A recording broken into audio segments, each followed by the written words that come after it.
Has he thought it through what happens then? Mr. President, has anyone thought that what happens when there is a bloodbath?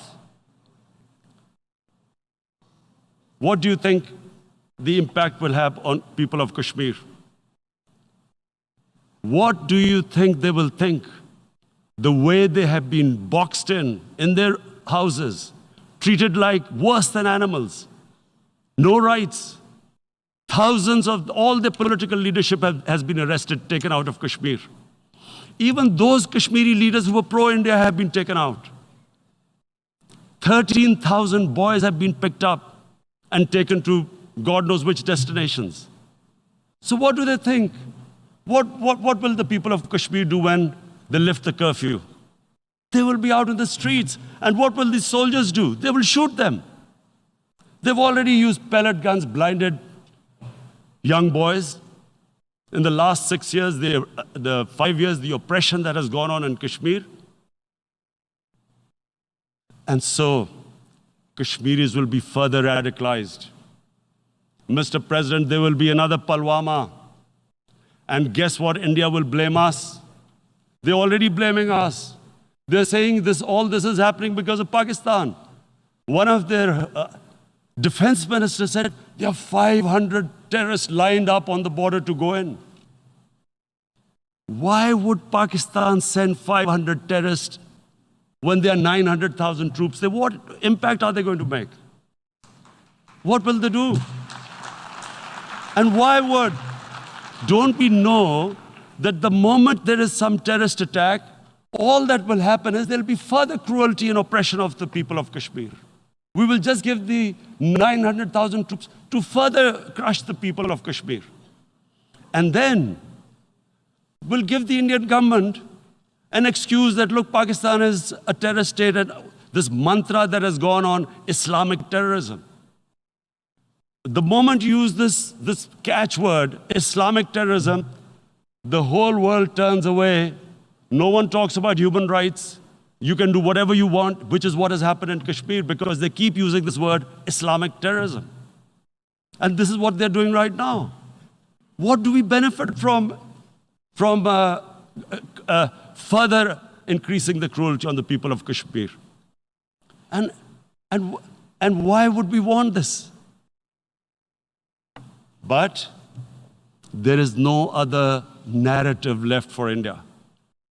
As when they lift the curfew, whatever happens, Pakistan will be blamed, and there is always a danger of another Pulwama. They might come and bomb us again, and then another cycle might start. And what does Narendra Modi think? That 180 million Muslims of India are thinking right now.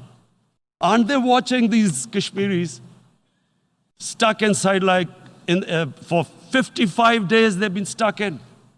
Aren't they watching? What do you think?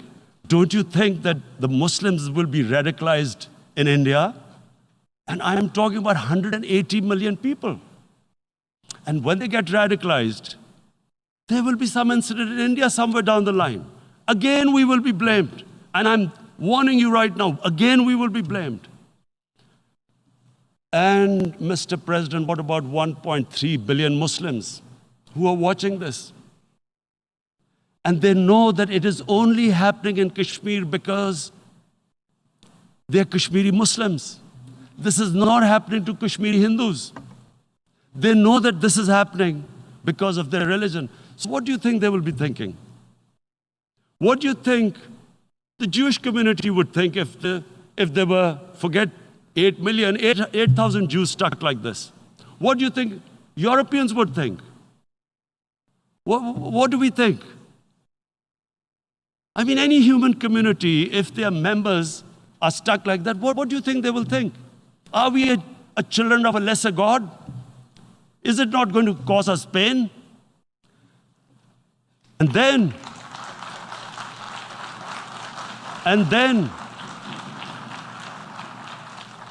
I'll tell you what will happen. People will, in the 1.3 billion Muslims, someone will pick up arms.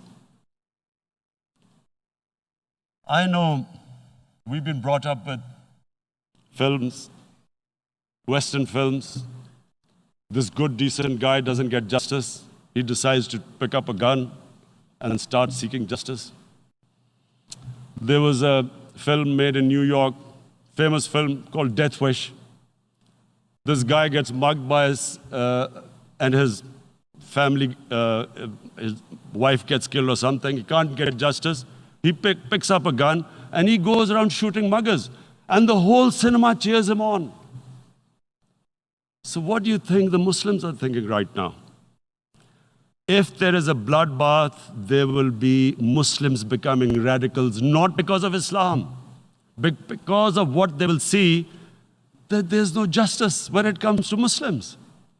There were Rohingya Muslims, Myanmar, who are, God knows, almost 1 million people out, ethnic cleansing. What was the response of the world community? So what do you think will be the response of 1.3 billion Muslims? I picture myself. I'm in Kashmir. I've been locked up for 55 days. I have heard about, and there are rapes, Indian Army going into homes, soldiers. Would I want to live this humiliation? Would I want to live like that? I would pick up a gun. You're forcing people. You are forcing people into radicalization. When people lose the will to live, what is there to live for? And this is what, if you can do this to human beings, you are actually radicalizing people. And so, Mr. President, I want to repeat here, this is one of the most critical times. There will be a reaction to this. Pakistan will be blamed. 2 nuclear-armed countries will come face to face like we came in February. And before we head in that direction, the United Nations has a responsibility. This is why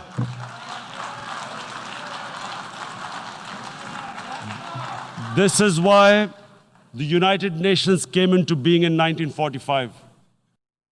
You were supposed to stop this happening.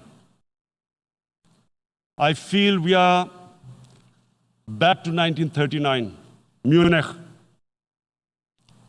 Czechoslovakia has been taken, annexed. What is the world community going to do? Is it going to appease a market of 1.2 billion, or is it going to stand up for justice and humanity?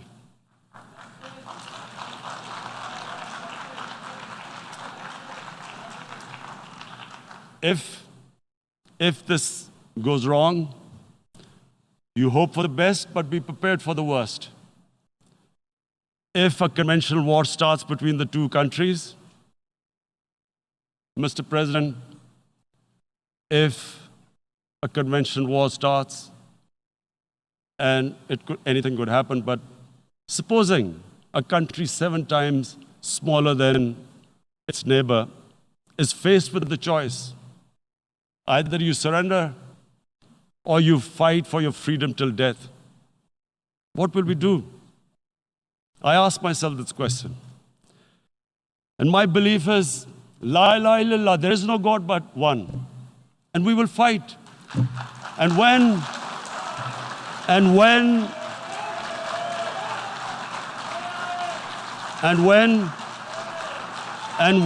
a nuclear-armed country fights to the end, it will have consequences far beyond the borders.